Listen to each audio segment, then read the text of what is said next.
Sebastian Mallaby, The World's Banker, A Story of Failed States, Financial Crises, and the Wealth and Poverty of Nations.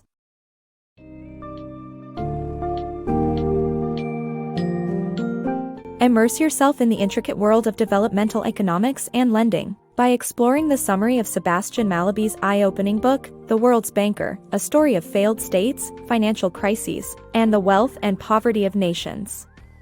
The book dissects the operations, successes, and failures of the World Bank, a global poverty-fighting entity with 10,000 staff members, focusing on the challenges it faces while navigating diverse interests of shareholders, borrowers, and non-governmental organizations, NGOs.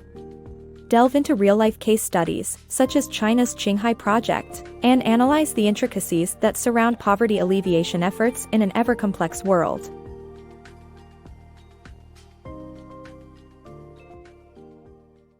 World Bank faces China's Qinghai project controversy. The World Bank supported China's Qinghai project, which involved relocating 60,000 poor farmers from drought-stricken areas to an area with good irrigation and constructing a dam for melting snow. The relocation was voluntary, and past Chinese efforts had already branded them as efficient at utilizing World Bank funds which pull millions of people out of poverty.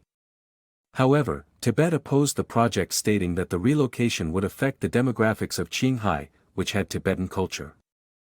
The bank issued a press release stating that the project would not harm Tibet, but the NGOs and environmental and influential groups opposed resettlement programs and dam construction. The project met the bank's primary criteria, which was reducing poverty and improving the lives of the poor farmers.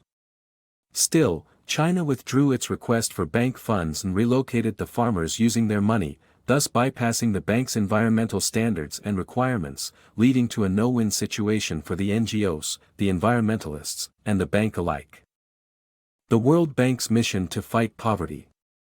The World Bank was established by industrial nations after WW II to rebuild Europe's post-war economies.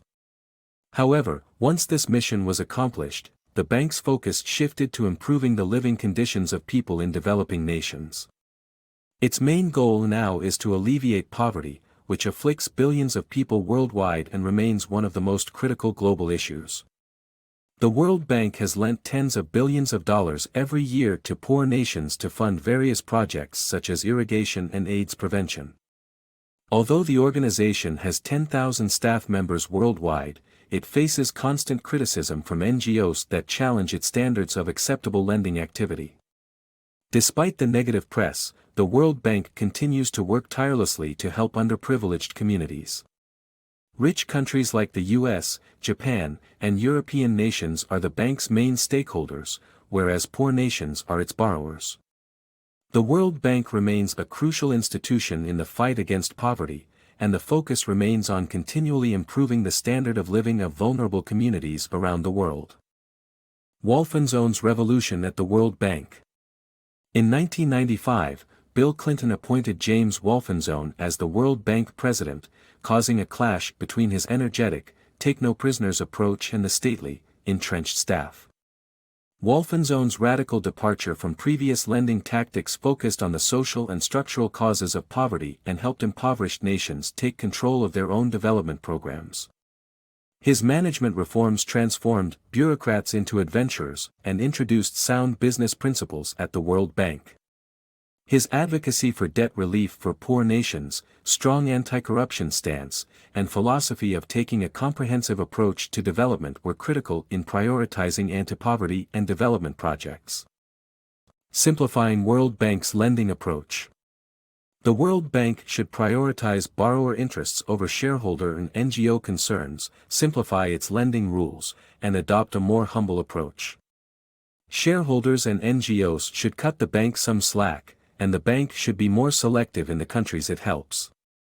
The bank's primary clients, the world's poorest people, have the most at stake, and simplification can prevent project failures that may lead to unrest and chaos. The bank must acknowledge its limitations and work towards achievable goals.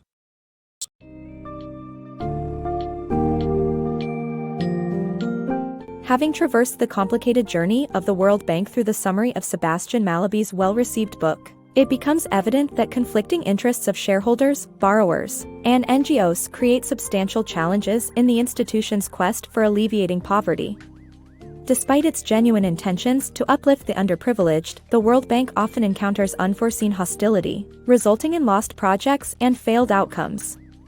Crafting a more strategic approach that is focused on prioritizing anti-poverty projects and considering borrowers' interests over other stakeholders may create a better future for the bank.